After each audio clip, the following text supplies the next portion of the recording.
My own children sold me like old furniture, while I pretended to be asleep, listening to every poisonous word that came out of their rotten mouths. When the old lady dies in the nursing home, we'll split everything 50-50, whispered Michael to Patricia while counting the money he had just taken from my safe. I hope it doesn't take long. I'm tired of pretending I like her, replied my daughter-in-law, that viper I welcomed into my home like a daughter. There I was, Margaret, 66, years old, hidden behind my own bedroom door, watching as my children planned my death like they were planning a vacation. Jennifer had my will in her dirty hands, laughing because she thought she had hidden it well. Look at this, brother. It says here she leaves everything divided equally. Good thing she never found out we'd already read it. The smell of betrayal filled my house, mixing with Patricia's cheap perfume and the cigarette smoke that Michael exhaled over my green velvet sofa that I bought when they were children, and I still believed in family love. The light from the crystal chandelier that had belonged to my mother illuminated their demon faces as they divided my life like butchers. The nursing home in Lisbon is already paid for 6 months, said Jennifer, checking her phone. When the money runs out, she'll be so bad she won't even notice anything. The three of them laughed like hungry hyenas, and I felt something die inside my chest. It wasn't my heart. It was my faith in humanity. Patricia took my pearl necklace from the jewelry box, the same one that had belonged to my grandmother, and held it up to the mirror as if it were already hers. This will go perfectly with my dress for my sister's wedding, she murmured, caressing each pearl that had more history than her entire family combined. Michael clapped like a seal. You look beautiful, honey. That necklace always looked better on you than on the old lady. The word old lady came out of my own son's mouth like spit. This boy I raised with love, whom I nursed, whom I cared for when he had pneumonia, and the doctors said he could die. This same boy now called me old lady, as if I were trash to throw away. My body trembled with contained rage as I watched Jennifer open my photo albums and throw them one by one into the trash. 40 years of memories, of first smiles, of first steps, of happy birthdays. Everything went straight to the trash as if it had never existed. What does she need photos for where she's going? She said with a cruelty that froze my blood. Michael opened my laptop and began checking my bank accounts with a smile that turned my stomach. Look at this. The old lady has more money than we thought. We can buy that beach apartment Patricia's been wanting so much. My daughter-in-law jumped for joy like a spoiled child. Yes, and we can also take that trip to Europe we could never afford. Europe with my money, apartment with my work, luxuries with my sacrifice, all paid for with the blood of a woman who killed herself working to give them a better life, who forgot about herself so they could have everything. And this is how they repaid me, planning my exile while spending my inheritance before I was even dead. The living room clock struck 11 at night when Patricia asked, "What if the old lady resists tomorrow?" Michael laughed with a malice that made me tremble. Everything is already arranged. Dr. Morrison will help us. We'll say she has senile dementia and can't take care of herself. The papers are ready. Morrison, my trusted doctor, the same one who had taken care of my health for 15 years, was also in on the plot. The man I trusted with my pains, my fears, my medical secrets. He had betrayed me for a few bucks. My own doctor was going to claim I was crazy to justify my forced deportation. That night I couldn't close my eyes. I stayed awake in my bed, this bed where I had mourned my husband's death, where I had dreamed of watching my grandchildren grow, where I had planned to age with dignity. Now this bed seemed like a coffin where I awaited my burial alive. Morning came like a death sentence. I woke up with the bitter taste of betrayal still stuck in my throat, pretending I had slept well, when in reality, I had spent the whole night planning how to escape from the trap my own children had set for me. The aroma of freshly brewed coffee rose from the kitchen. That same coffee I had prepared for them for decades, and now they made it to celebrate my funeral in life. Jennifer knocked on my bedroom door with those soft knocks that once calmed me, and now sounded like hammer blows. "Good morning, Mom. How did you sleep?" Her fake voice, sweetened like poisoned honey, made me nauseous. I got up slowly, feigning the frailty they wanted to see, while inside I boiled with contained rage. I went down the stairs holding on to the railing like an invalid elderly woman, each step calculated so they wouldn't suspect I had discovered their diabolical plan. The living room was exactly the same as the night before, but now everything seemed different in the daylight. My furniture, my memories, my entire life seemed foreign to me, as if they no longer belonged to me. Michael was sitting in my favorite armchair, reading the newspaper with that tranquility of someone who had already won the war. He wore the blue shirt I had given him for Father's Day, that same shirt that now seemed like a loving son costume. "Good morning, Mom," he said without looking up from the newspaper, as if it were a normal day and not the day they were going to exile me forever. Patricia was in the kitchen preparing breakfast, using my Chinese porcelain plates. Those I only brought out on special occasions. What irony that my last breakfast at home would be served on the fine china of great celebrations.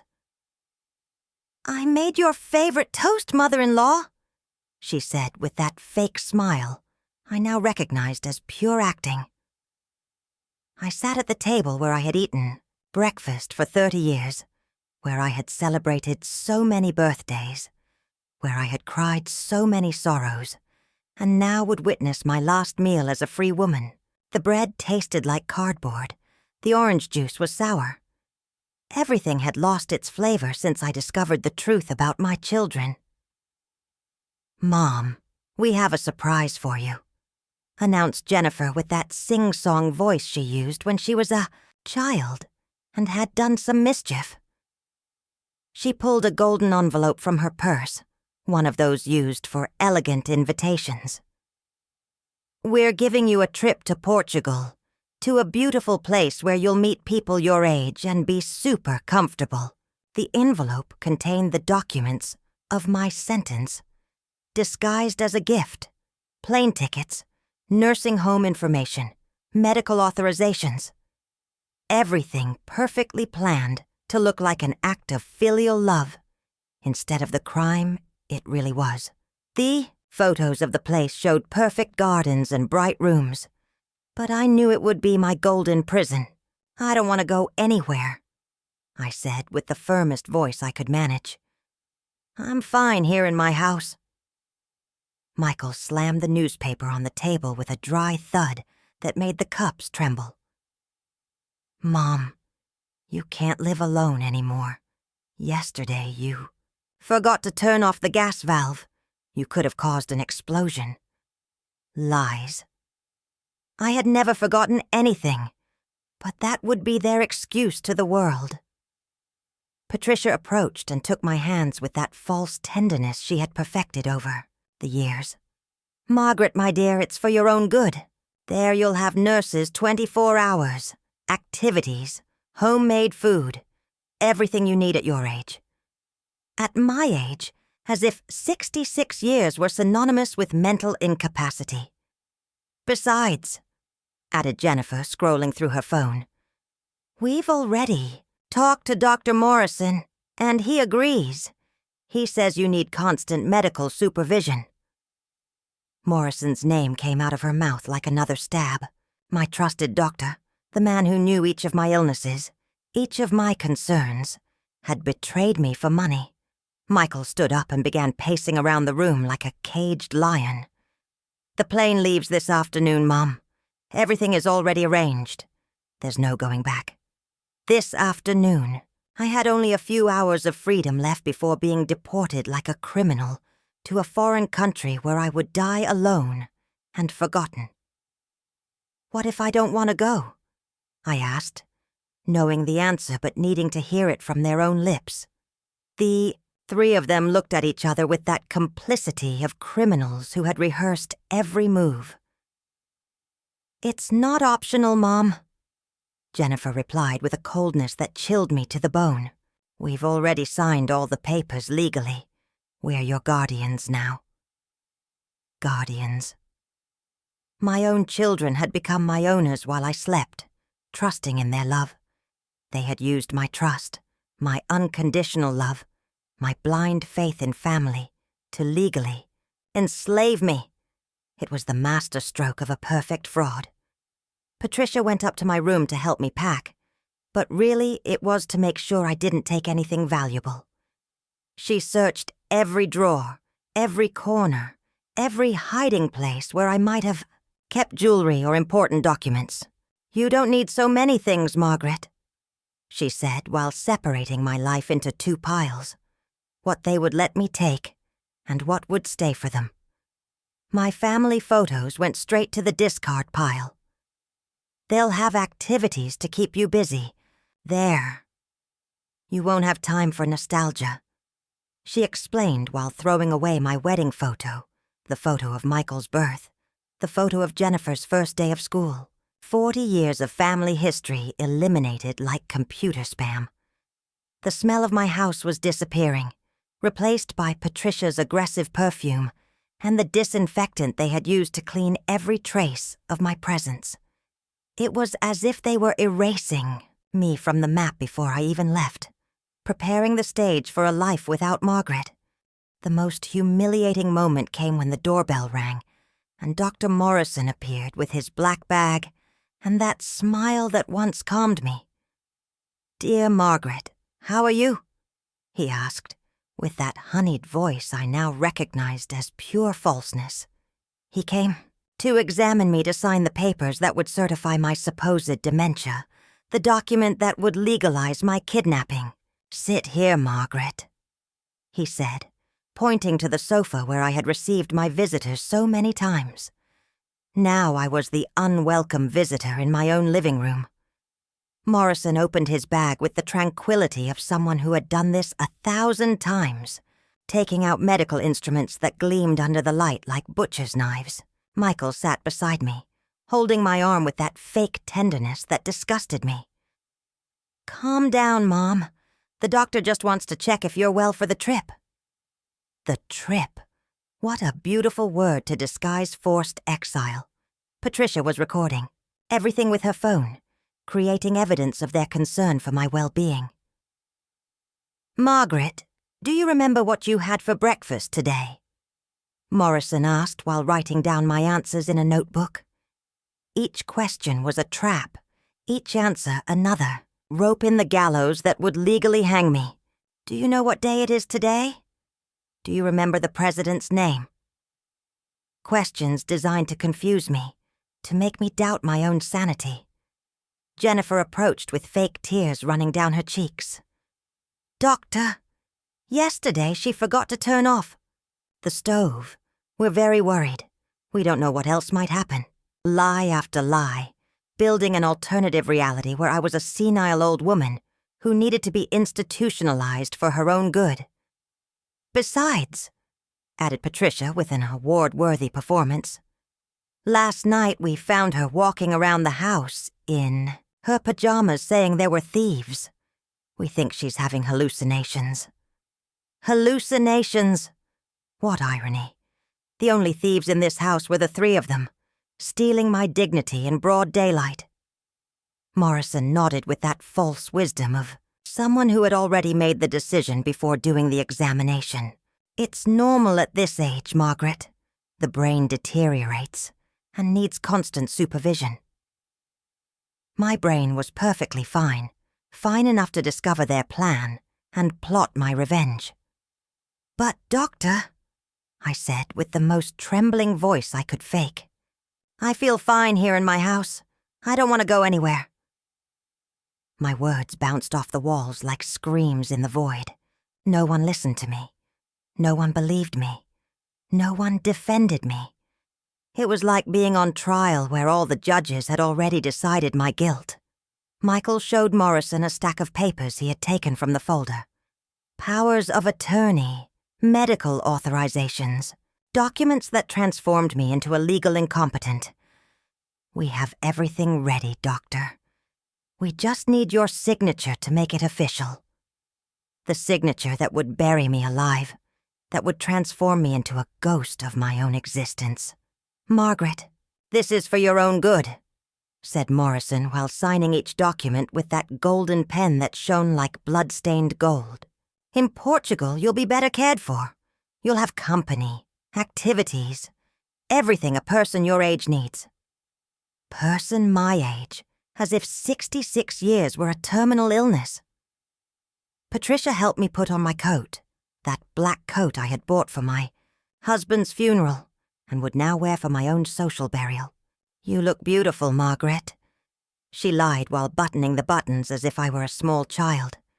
"You'll make many new friends." The taxi waited outside with the engine running, like a hearse ready to take me to my final destination. Michael carried my small suitcase, that suitcase that contained only the essentials to survive, while they kept a house full of memories and treasures accumulated over decades. Jennifer hugged me at the door, and for a moment, just for a moment, I felt that maybe there was a hint of true love in that embrace. "We'll visit you soon, Mom," she whispered in my ear. But her words sounded hollow like campaign politician promises. "Take care," I said, looking at them for the last time, standing at the door of my house, knowing it would probably be the last time I would see them. Michael raised his hand in a farewell gesture that seemed more like a papal blessing than a goodbye from a loving son. The taxi slowly pulled away down the street where I had lived my entire adult life, where I had raised my children, where I had planned to grow old, surrounded by family love. Now that street became a memory, a mental photograph I would have to keep forever. Patricia was already in the garden watering my plants, as if she were the new owner of the house. Michael had gone back inside, probably to start planning the sale of my furniture. Jennifer waved until she lost sight of the house, pretending sadness, until the last second. During the trip to the airport, the taxi driver tried to make conversation. "Vacation?" he asked, looking in the rearview mirror. "Something like that," I replied. Because how to explain to a stranger that my own children had sold me like old cattle? How to say I was on my way to exile, disguised as a gift? At the airport, Michael handed me the travel documents like a travel agency employee. "Everything is in order, Mom. When you arrive, someone from the nursing home will be waiting for you." Someone from the nursing home. I didn't even know the name of the person who would receive me in my new prison. Nor did I care anymore. The plane took off carrying my last vestiges of hope to the gray clouds covering Lisbon. 8 hours of flight to reach the place where my children had decided I would die alone. 8 hours to process that, the family for which I had sacrificed. My entire life had betrayed me in the cruelest way possible. The flight attendant smiled with that professional kindness while I pretended to read a magazine, but the words blurred between the tears I didn't want to shed. Landing in Lisbon. The Portuguese cold hit my face like a slap of reality. A man with a sign that said, "Margaret Santos, São José residence," was waiting for me at the exit, dressed in a white uniform that looked more like a nurse's than a driver's. "Mrs. Margaret, welcome to Lisbon," he said with that forced courtesy of someone who works with disposable elderly people. The trip to the nursing home was a journey through my new reality. Unknown streets, familiar language but strange accents, faces that would never know or remember me, Lisbon was a beautiful city, but for me it had become a golden prison where I would serve my sentence of abandonment. The São José residence rose like a white marble palace, with perfectly manicured gardens and windows that sparkled in the afternoon sun. It was exactly like in the photos I had seen in the brochure, beautiful on the outside and cold on the inside. The director, a 50-year-old woman with a commercial smile, received me in the lobby as if I were a tourist arriving at a luxury hotel. "Mrs. Margaret, what a pleasure to have you with us," she said while reviewing my papers with that efficiency of someone processing human merchandise. "Your family has told us a lot about you. Here you'll be very comfortable. We have activities, physiotherapy, entertainment, everything a person in your situation needs. My situation, as if being abandoned by children were a disease with a scientific name. They assigned me room 204, a small but clean room with a view of the garden, where I would spend my last years watching flowers grow that others had planted, while my own children sold the flowers I had cultivated for decades. The first night at São José was the longest of my life. The bed was comfortable, the food decent, the staff kind. But none of that could fill the void I felt in my chest. There were elderly people playing cards in the common room, others watching television, some painting landscapes, all pretending that being there was a choice and not a sentence. Rosa, my roommate, was 80 years old and had been in the nursing home for 3 years. "At first it hurts," she said while getting ready for bed. "But then you get used to it. Children have their own lives. We've already served our time." Her resignation gave me more pity than anger, as if she had accepted that being a mother was a temporary job with an expiration date. During the first weeks, I tried to call Michael and Jennifer, but they always had excuses. "We're very busy with work, Mom. We'll call next week." "We can't talk right now." Little by little, I understood that my deportation also included my social death, my gradual elimination from their lives, until I became a ghost of the past. The letters I wrote came back unopened. The emails were rejected as if my address had been blocked. It was as if Margaret Santos had died the day she got on that plane, as if the woman who had raised, fed, educated, and loved them unconditionally had never existed. One afternoon, while walking through the nursing home gardens, I heard a nurse talking on the phone about a resident whose family had sold her house without telling her. "It's what always happens," she said with that naturalness of someone who had seen this 1,000 times. "They bring them here and then forget they exist." Her words froze my blood because I knew she was talking about me.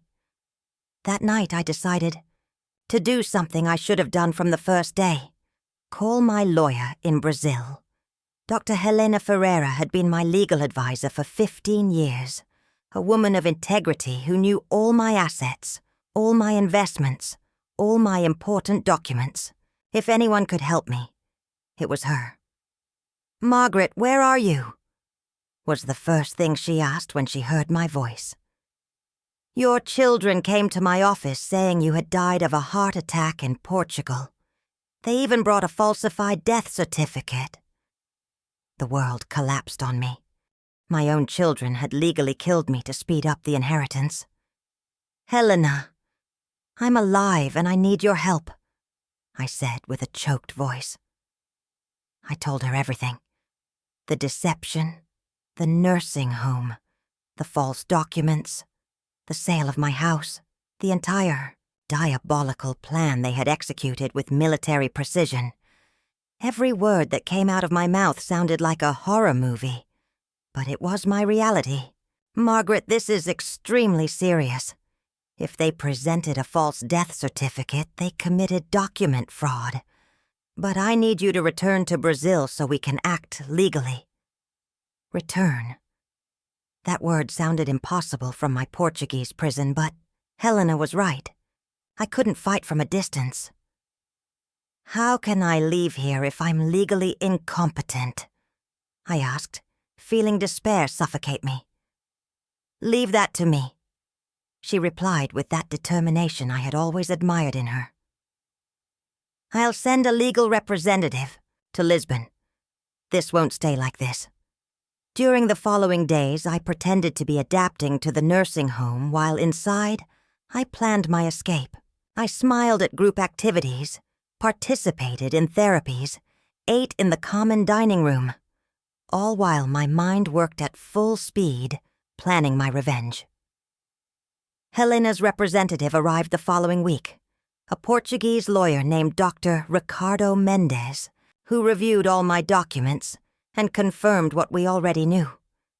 My institutionalization had been based on falsified papers and false testimonies. "Mrs. Margaret, you are here illegally. This is kidnapping disguised as medical care."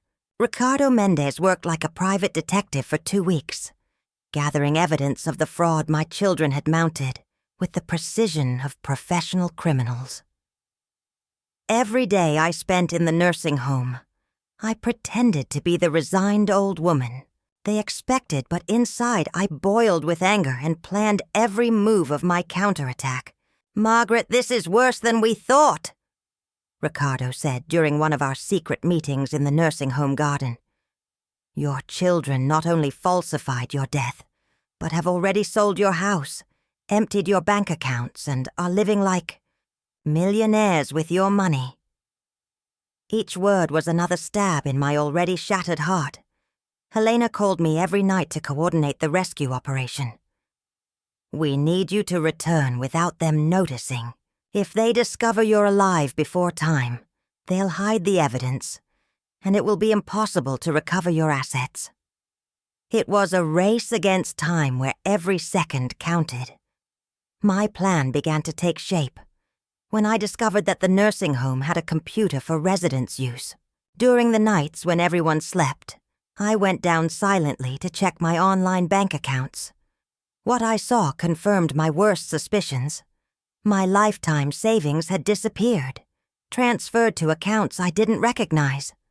Michael had opened accounts in the names of shell companies to launder my money. Patricia had bought the beach apartment she had always dreamed of, using my savings as if they were hers.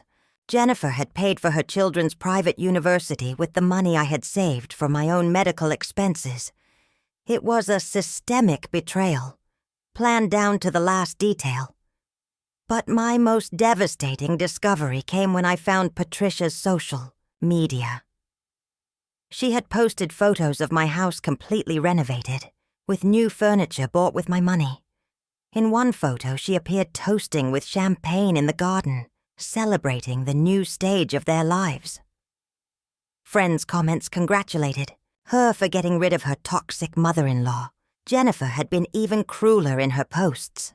She posted a video crying, telling how hard it had been to lose her mother to senile dementia, and thanking followers for their support during these hard times. 500 people had commented, sending condolences for my supposed mental illness. That night, I couldn't sleep. Seeing how my own children had turned my destruction into social media content filled me with a rage I didn't know existed inside me. But that rage turned into cold determination, into a revenge plan that would be as perfect as their fraud had been. Ricardo brought me encouraging news the following week. Helena has already filed a criminal complaint for fraud, document forgery, and embezzlement. She also got a court order to freeze all bank accounts associated with your name. Justice was beginning to move, slowly but relentlessly. "But Margaret," he added seriously, "we need you to return soon. The investigation moves faster if you're present to testify." Returning meant facing my children, looking them in the eyes, knowing what they had done, pretending surprise when they saw me resurrect from the dead. My escape from the nursing home was easier than I expected. Ricardo had arranged all the legal papers to demonstrate that my institutionalization had been fraudulent. The director of San Jose apologized 1,000 times, explaining that they had acted in good faith based on documents that seemed legitimate. "Mrs. Margaret, we are extremely sorry about this situation. This has never happened in our institution. The flight back to Brazil was completely different from the outbound one. I was no longer a defeated old woman being deported by her children, but a 66-year-old woman planning the sweetest revenge of her life. Every kilometer that brought me closer to home was a kilometer closer to justice. Helena was waiting for me at Guarulhos Airport with a smile I hadn't seen since before discovering the betrayal. "Margaret, you look radiant," she said, hugging me as if I were a sister returning from war. "Ready to give these ungrateful children the surprise of their lives?" During the trip to my city, Helena updated me on everything she had discovered during my absence. Michael bought a luxury car. Patricia had plastic surgery on her entire face at the most expensive clinic in the city. Jennifer renovated the entire house, all with your money, Margaret, but they can't touch another penny anymore. "And do they know I'm back?" I asked, feeling my heart race with emotion. "They have no idea. Officially, you're still dead to them. They'll get the surprise of their lives when you appear at the court hearing next week." Helena had booked a hotel for me near the city center, where I could prepare for the final confrontation without my children suspecting anything. "Margaret, I want you to know that during these months I've been gathering evidence. I have audio, recordings, screenshots, bank statements, everything we need to prove their guilt." That night, in the solitude of my hotel room, I looked at myself in the mirror and saw a different woman. The months in Portugal had strengthened me, had given me a strength I didn't know I had. I was no longer the naive Margaret, who blindly trusted in family love. I was a wiser, stronger, and definitely more dangerous Margaret. "Tomorrow we begin the counter-offensive," I said to the mirror as I prepared to sleep. For the first time in months, I slept like a baby, knowing that justice was on my side and that my ungrateful children were about to receive the most expensive lesson of their lives. The morning of the confrontation arrived like a dawn of justice. Helena had planned everything with the precision of a general preparing a decisive battle. "Margaret, today your children will discover they killed the goose that laid the golden eggs. But the goose has resurrected and is furious," she said as we reviewed the documents one last time in her office. The plan was perfect. Michael and Jennifer had been summoned to the notary to sign the last papers of their dead mother's inheritance. They thought they were going to receive the deeds to additional properties they had discovered among my documents. Greed had blinded them so much that they suspected nothing when Helena urgently summoned them. "Are you ready for this?" Helena asked as we walked to the notary's meeting room. My heart beat like a war drum, but my mind was cold as steel. "More than ready. I've waited months for this moment." We arrived early and positioned ourselves strategically. I would stay hidden in the office next door, listening to everything through the half-open door, waiting for the perfect moment to make my triumphant appearance. Helena had a recorder on her desk and cameras installed to document the entire meeting. At 10 o'clock sharp, I heard my children's familiar voices in the hallway. Michael was speaking with that nouveau riche arrogance he had developed spending my money. "I hope this is the last signature. I'm tired of so much paperwork," he said, as his expensive leather shoes echoed against the marble floor. Jennifer laughed with that fake laugh she had perfected to hide her malice. "At least we're done with this whole process. Mom would be proud to see how well we've handled her affairs." Proud. The word made me nauseous. I would be proud to see them rot in jail for thieves and emotional parasites. Patricia entered complaining about traffic, carrying a designer bag that cost more than a working family's monthly salary. "How much longer will this take? I have a spa appointment at 12. The spa paid for with my money, of course, while I had spent months eating nursing home food and sleeping in a borrowed bed. Helena received them with that professional smile that perfectly concealed her true intentions. "Good morning, Santos family. Thank you for coming so punctually. We have some important matters to resolve regarding Mrs. Margaret's inheritance." "More matters?" Michael asked with that impatience of someone who thinks they've already won everything. "We thought we had finished with all the legal procedures." His voice sounded irritated, as if bureaucracy were a minor obstacle in his perfect theft plan. "Well," Helena replied, organizing the papers on her desk, "some irregularities have arisen that we need to clarify before proceeding with the final transfers." The word irregularities floated in the air like a bomb about to explode. Jennifer leaned forward with that feigned curiosity she used when she wanted to appear innocent. "What kind of irregularities? We've been completely transparent throughout this process." "Transparent as mud," I thought from my hiding place. "You see?" Helena continued with the calm of a hunter stalking their prey. "We've received information suggesting that the death certificate initially presented might have some inconsistencies." The words fell like stones in a silent lake. The silence that followed was so dense it could be cut with a knife. I heard Michael shift nervously in his chair. Patricia stopped breathing for a second, Jennifer trying to buy time to process the information. "Inconsistencies," Michael repeated with a voice that tried to sound confident, but trembled slightly. "I don't understand what you mean."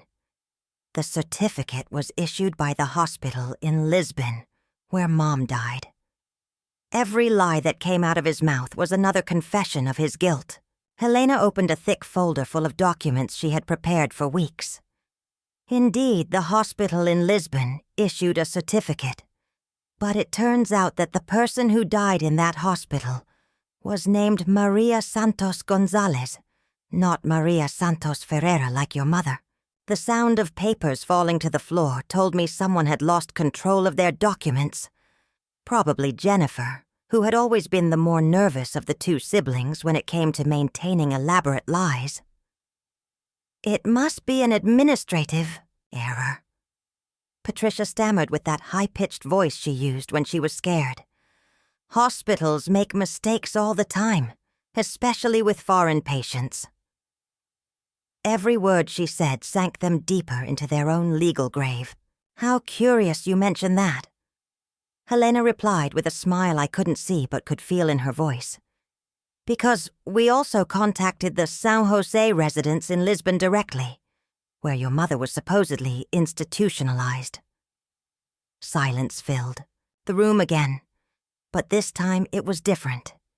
It was the silence of terror of criminals who feel the trap they themselves built. Closing in, I could imagine their pale faces, their sweaty hands, their brains working desperately to find a way out. "And what did they say?" Jennifer asked with a voice so small I could barely hear it from my hiding place. It was the voice of a child who knows they've been caught doing something very wrong. "They said something very interesting," Helena continued, savoring each word like fine wine. "They said that Maria Santos Ferreira had been discharged 3 weeks ago and had returned to Brazil. Very alive, very lucid, and very upset about being institutionalized based on falsified documents. The crash that followed Helena's words sounded like a symphony of panic. Chairs falling, muffled screams, footsteps running to the door. But Helena had locked it, and my dear children were trapped in their own trap, like rats in a maze with no exit. "That's impossible!" Michael shouted with a voice that broke like crystal under pressure. "My mother is dead. We saw the certificate. We paid for the funeral." Every word was another confession of his guilt. Every scream, more proof of his desperation. Jennifer began to hyperventilate, that choppy sound she made when she was a child, and we caught her in some lie. "Helena, this must be a mistake, Mom. died of a heart attack in Portugal. We did everything according to the law. We consulted doctors. We followed procedures." Her voice faded like smoke in the wind. "Procedures?" Helena interrupted her with a coldness that filled me with pride. "Are you referring to the procedures where you forged your mother's signature on notarial documents? Or the procedures where you bribed a doctor to certify non-existent dementia?" Patricia tried to maintain her composure, but her voice trembled like a leaf in a storm. We acted in good faith. Margaret was sick, confused. She couldn't take care of herself. Everything we did was for her own good. For my own good. What refined cynicism. Wrapping their greed in words of filial love. It was my moment. The moment I had dreamed of during all those cold nights in the Portuguese nursing home. During all those days of humiliation and abandonment. I rose from the chair with the dignity of a queen, returning to claim her usurped throne. I opened the door of the adjacent office and entered the meeting room like a ghost, returning to settle scores with the living. The silence that followed my appearance was so absolute, I could hear the beats of my own heart and the sound of 3 souls plummeting to hell. Michael was the first to see me, and his face transformed into a mask of pure horror. The blood fled from his face as if he had seen death personified. Mom, he stammered with a voice that seemed to come from beyond. But you're dead. Dead. I completed his sentence with a smile I had saved for months. No, Michael. Very alive, very lucid, and very angry. My voice sounded different, deeper, more powerful. It was the voice of a woman who had resurrected to seek justice. Jennifer fainted, literally collapsed in the chair like a sack of potatoes. Her eyes rolled back as her brain refused to process the reality of my presence. Patricia caught her with trembling hands, but her eyes were fixed on me as if I were a supernatural apparition. Margaret, my love," Patricia stuttered, trying to recover that fake smile she had perfected so much. "What a joy to see you. We thought that you had—" Her voice broke because she couldn't complete the lie in front of the living evidence of my existence. "Thought I had died?" I said, walking slowly around the table like a predator stalking its prey. "Or hoped I had died. Because there's a very big difference between those 2 things, don't you think?"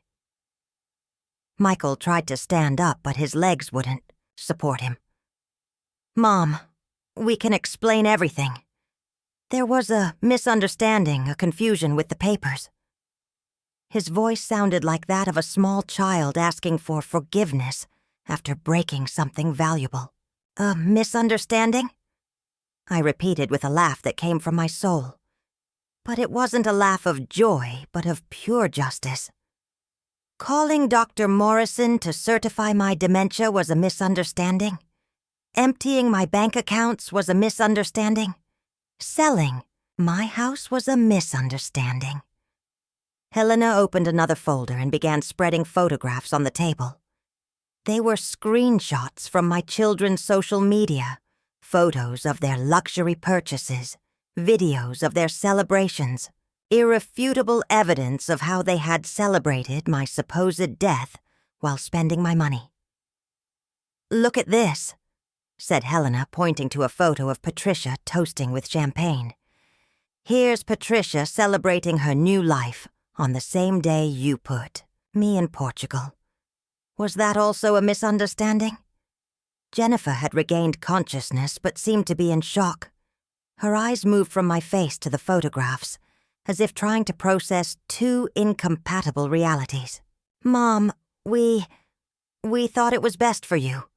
The nursing home was very nice, had good care." "Best for me?" I exploded with a rage I had contained for months.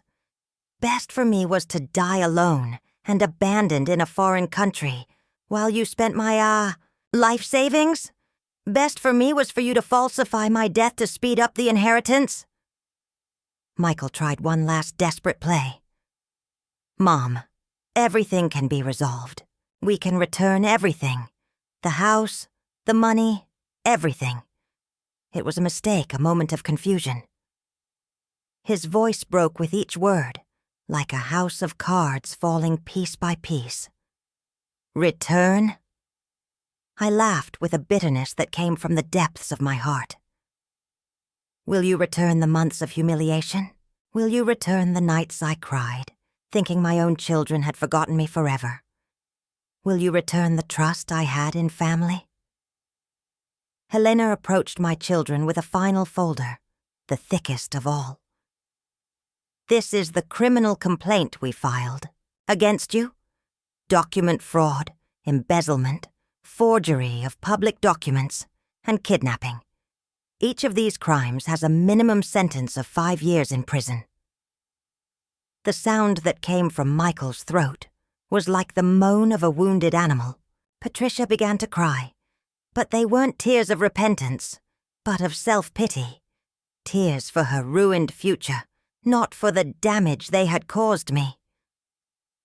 Jennifer was the first to try the path of supplication, falling to her knees before me, as if she were a penitent seeking divine absolution. Mom, forgive us, please. We made a terrible mistake, but we're your family. You can't destroy us like this. Her tears wet the marble floor, but I had cried oceans in Portugal and my tears had dried up forever. Family? I repeated the word, as if it were poison in my mouth. Families take care of each other, protect each other, love each other unconditionally. You treated me like trash that had to be thrown as far away as possible. My voice sounded serene, but every word was loaded with months of accumulated pain. Michael tried to approach me with outstretched arms, as if a hug could erase months of betrayal. Mom, I know we made mistakes, but we can start over. We're your blood. You can't forget that. Blood. What irony that he mentioned blood when he had drained all of mine without anesthesia. My blood, I murmured, looking at him with a mixture of pity and contempt. My blood that I nourished for 9 months in my womb, that I raised with love, that I protected from all the dangers of the world. And in the end, my own blood was what poisoned me. His words bounced off my ears like stones against a steel wall. Helena spread on the table the complete inventory of everything they had stolen. House sold for 2 million reais. Bank accounts emptied worth 800,000 reais. Jewelry sold. Antique furniture auctioned. Even my car had been sold. The total came to almost 3 million reais they had squandered in 6 months. Look at this detail, said Helena, pointing to a specific line in the document. You spent 50,000 reais in a single night at a Las Vegas casino. 50,000 reais that Margaret had saved working 18 hours a day for years. Each number was another stab at my wounded dignity. Patricia tried the victim strategy. Margaret, I just followed my husband. Wives have to support their husbands. I never wanted to hurt you. How convenient to become a victim when they had been my executioners for months. Marital support. I confronted her with a look that could melt steel. Marital support is recording. Videos crying about my supposed dementia while spending my money on plastic surgeries. Is marital support posting on social media that you had gotten rid of the toxic mother-in-law? The color completely drained from Patricia's face when she realized we had seen her posts. Her mask of loving daughter-in-law collapsed like a house of wet cards. Margaret, those posts. I was confused, hurt. I didn't know how to process everything. Confused? I exploded, rising from the chair with an energy I didn't know I had. Confused was I in that Portuguese nursing home, wondering what I had done wrong to deserve such punishment. Confused was I when the letters I sent came back unopened. Michael made his last desperate attempt at emotional manipulation. "Mom, think of the grandchildren. They love you. They can't grow up knowing their grandmother put their parents in jail." The grandchildren. Of course he would use the children as a human shield in his last resort. The grandchildren. I repeated with infinite sadness. The same grandchildren. You told I had died. The same grandchildren who cried at my fake funeral while you pretended to be sad. Will you explain that Grandma resurrected, or that the parents are liars? Helena then revealed the coup de grace. "Margaret, there's something else you need to know. We found evidence that this wasn't a spontaneous decision. They planned your institutionalization for at least 6 months. We have emails between them discussing how to divide your inheritance since January of this year." The silence that followed was sepulchral. 6 months. They had been planning my exile for half a year, smiling in my face while secretly plotting my destruction. Every hug, every "I love you, Mom," every smile had been an act while they prepared my burial alive. 6 months, I repeated, feeling something break definitively inside my heart. 6 months pretending to love me while planning how to get rid of me. 6 months of Judas kisses on my cheek. It was the most perfect betrayal, the cruelest, the most calculated. Jennifer tried one last desperate lie. "Mom, those emails were misinterpreted. We just wanted to ensure your future. Find the best place for you to be comfortable." Her voice broke because not even she believed her own words. Helena read one of the emails aloud. "I've already researched 3 nursing homes in Portugal.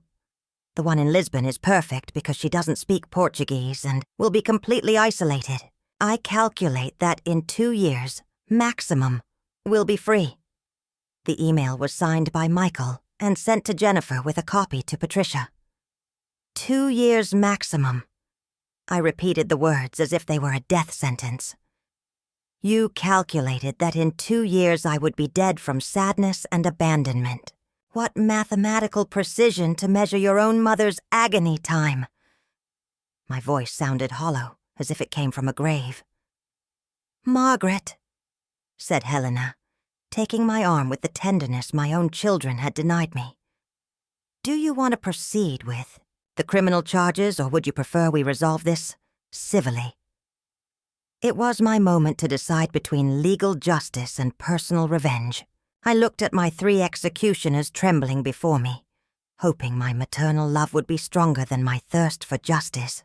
For 66 years I had been Margaret, the mother, Margaret, the protector, Margaret, who forgives everything, but that Margaret had died in that Portuguese nursing home. "Proceed with all charges," I said with a firmness that surprised me.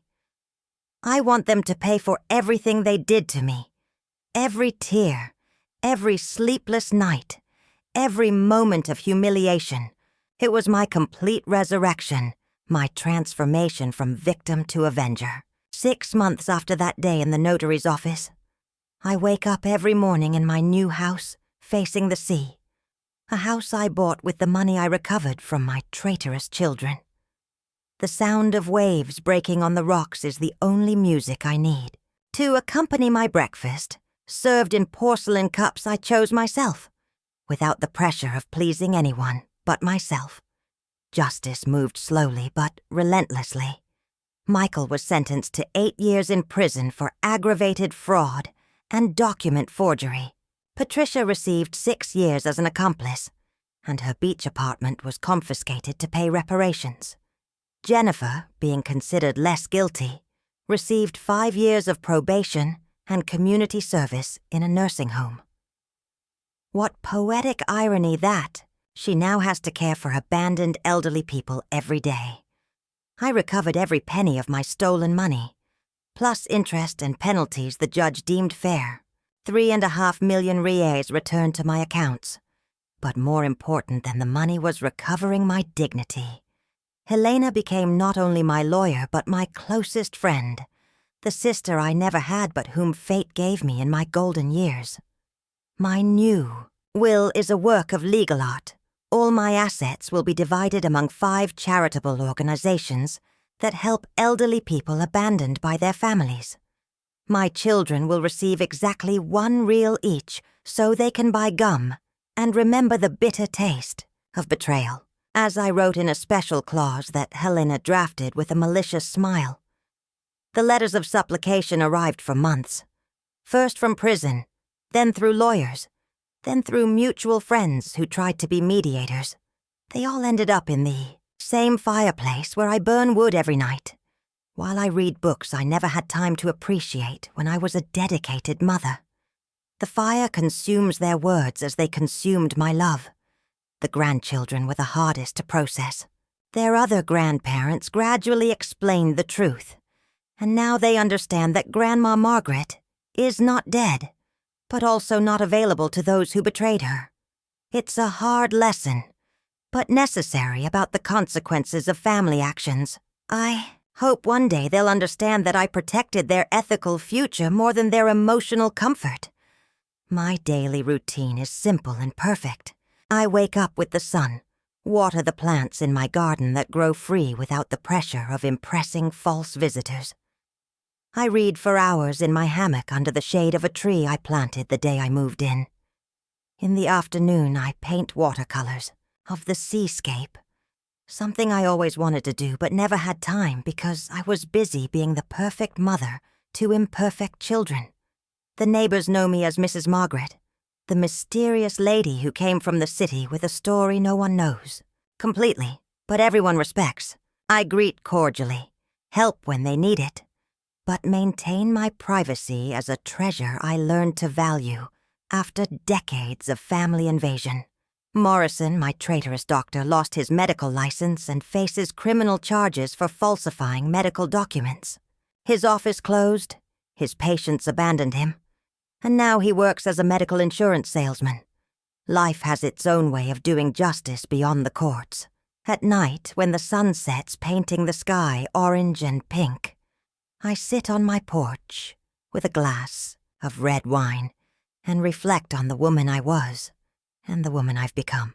The first lived for others, sacrificed everything for family love, believed that being a mother was synonymous with being a martyr.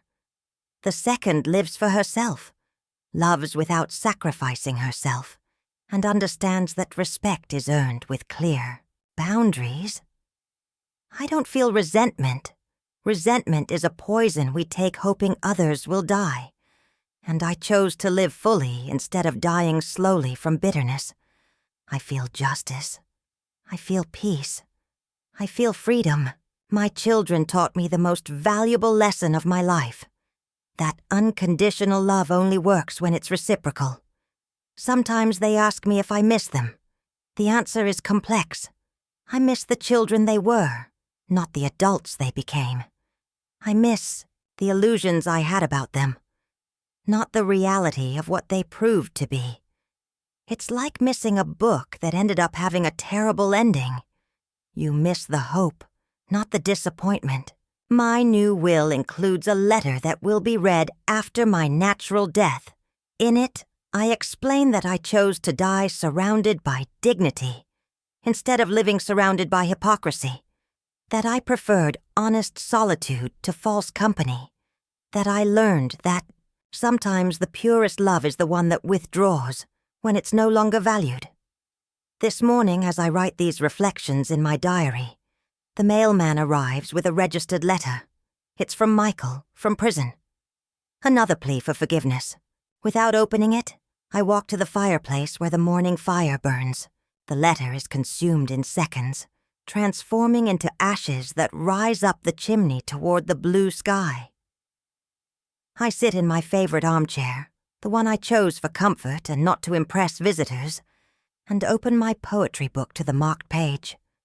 I read, aloud to myself because my voice deserves to be heard, even if only by my own ears. Outside, seagulls fly free over the infinite ocean. And I smile because I finally understand that the true inheritance I can leave is not money or property, but the example of a woman who learned to value herself before it was too late. The sea wind enters through the open window, taking away the last vestige of the Margaret I was, and blessing the Margaret I am. I don't need forgiveness from those who betrayed me, because I've already forgiven myself for taking so long to love myself. This is my true resurrection, not returning to the life I had, but being born into the life I deserve.